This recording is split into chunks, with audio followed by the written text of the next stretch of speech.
everybody, and welcome back to Bunny Tales with Zeb. Today, my mummy has a fantastic tale for us, right, Mummy? Yes, I do, Zeb. Mummy, I have a question. Yes, Zeb, what is it? Do fairies really have tails? What? No, I don't think so. I think you're thinking of another tale, Zeb. Are you going to read the tale now, Mummy? Oh, would you like that, Zeb? Yes, I would. Mother's Nursery Tales, told and illustrated by Catherine Pyle. Goldilocks and the Three Bears. There was once a little girl whose hair was so bright and yellow that it glittered in the sun like spun gold. For this reason, she was called Goldilocks. One day, Goldilocks went out into the meadows to gather flowers. She wandered on, and after a while she came to a forest where she had never been before. She went on into the forest, and it was very cool and shady. Presently, she came to a little house standing all alone in the forest, and as she was tired and thirsty, she knocked at the door. She hoped the good people inside would give her a drink and let her rest a little while. Now, though Goldilocks did not know it, the house belonged to three bears. There was a great big father bear, and a middling-sized mother bear, and a dear little baby bear, no bigger than Goldilocks herself. But the three bears had gone out to take a walk in the forest while their supper was cooling, so when Goldilocks knocked at the door, no one answered her. She waited a while, and then she knocked again. And as still nobody answered her, she pushed the door open and stepped inside. There in a row stood three chairs. One was a great big chair, and it belonged to the father bear. And one was a middling-sized chair, and it belonged to the mother bear.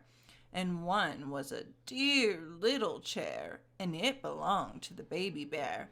And on the table stood three bowls of smoking hot porridge. "And so," thought Goldilocks, "the people must be coming back soon to eat it." She thought she would sit down and rest until they came, so first she sat down in the great big chair, but the cushion was too soft. It seemed as though it would swallow her up. Then she sat down in the middle-sized chair, and the cushion was too hard, and it was not comfortable. Then she sat down in the dear little chair, and it was just right and fitted her as though it had been made for her. So there she sat, and she rocked, and she rocked, and she sat, until with her rocking and her sitting, she sat the bottom right out of it. And still nobody had come, and there stood the bowls of porridge on the table. "They can't be very hungry people," thought Goldilocks to herself, "or they would come home to eat their suppers." And she went over to the table just to see whether the bowls were full. The first bowl was a great big bowl with a great big wooden spoon in it, and that was the father bear's bowl. The second bowl was a middle-sized bowl with a middle-sized wooden spoon in it, and that was the mother bear's bowl. And the third bowl was a dear little bowl with a dear little silver spoon in it, and that was the baby bear's bowl. The porridge that was in the bowl smelled so very good that Goldilocks thought she would just taste it. She took up the great big spoon and tasted the porridge in the great big bowl, but it was too hot. And then she took up the middle-sized spoon and tasted the porridge in the middle-sized bowl. It was too cold. Then she took up the little silver spoon and tasted the porridge in the dear little bowl, and it was just right, and it tasted so good that she tasted and tasted and tasted and tasted until she tasted it all up. After that, she felt very sleepy, so she went upstairs and looked about her, and there were 3 beds all in a row. The first bed was the great big bed that belonged to the father bear, and the second bed was a middling-sized bed that belonged to the mother bear, and the third bed was a dear little bed that belonged to the dear little baby bear. Goldilocks lay down on the great big bed to try it, but the pillow was too high, and she wasn't comfortable at all. Then she lay down on the middle-sized bed, and the pillow was too low, and that wasn't comfortable either. Then she lay down on the little baby bear's bed, and it was exactly right, and so very comfortable that she lay there until she went fast asleep. Now, while Goldilocks was still asleep in the little bed, the 3 bears came home again, and as soon as they stepped inside the door and looked about them, they knew that somebody had been there. "Somebody's been sitting in my chair," growled the father bear in his great big voice. "and left the cushion crooked." "Well, somebody's been sitting in my chair," said the mother bear, "and left it standing crooked."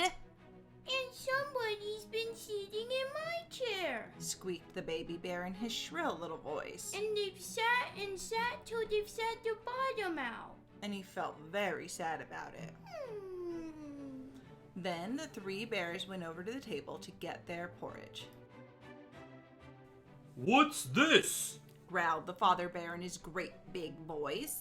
"Somebody's been tasting my porridge and left the spoon on the table." "And somebody's been tasting my porridge," said the mother bear in her middle-sized voice, "and they've splashed it over the side."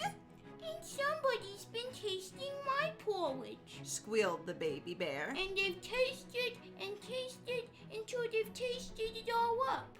And when he said so, the baby bear looked as if he were about to cry. "If somebody's been here, they must be here still," said the mother bear. So the 3 bears went upstairs to look. First, the father bear looked at his bed. "Somebody's been lying on my bed and pulled the covers down," he growled in his great big voice. Then the mother bear looked at her bed. "Well, somebody's been lying on my bed and pulled the pillow off," said she in her middle-sized voice. Then the baby bear looked at his bed, and there lay little Goldilocks with her cheeks as pink as roses and her golden hair all spread over the pillow. Somebody's been lying in my bed. Squeaked the baby bear joyfully. And here she still is. Now when Goldilocks, in her dreams, heard the great big father bear's voice, she dreamed it was the thunder rolling through the heavens. And when she heard the mother bear's middle-sized voice, she dreamed it was the wind blowing through the trees. But when she heard the baby bear's voice, it was so shrill and sharp that it woke her right up. She sat up in bed, and there were the 3 bears standing around and looking at her. "Oh my goodness me!" cried Goldilocks. She tumbled out of bed and ran to the window. It was open, and out she jumped before the bears could stop her. Then home she ran as fast as she could, and she never went near the forest again. But the little baby bear cried and cried because he had wanted the pretty little girl to play with. The end. That was a terrific tale, Mummy. I'm glad you enjoyed it. Is it time to meet some new bunnies, Mummy? Why, yes it is. Can I go play now, Mummy? I guess. Yes, I'll hop along, sweetie. I'll introduce the new bunnies. TTFN. Ta-ta for now. Well, Zeb's off playing right now, so it's up to me to introduce our new buns, Thelma and MacIntosh. The cinnamon brown bun is Thelma. Isn't she so sweet? And her handsome husband is MacIntosh. He was found underneath an apple tree, so the name's fitting. This pair of bunnies is really sweet, and they love to snuggle and have snacks. Thelma and MacIntosh are head over heels in love with each other, but they also love their Heidi boxes, plush blankies, and doing binkies, which is a sight to see, in unison. So if you're interested in adopting this sweet little duo, please contact Jude by clicking the link below. TTFN, ta-ta for now.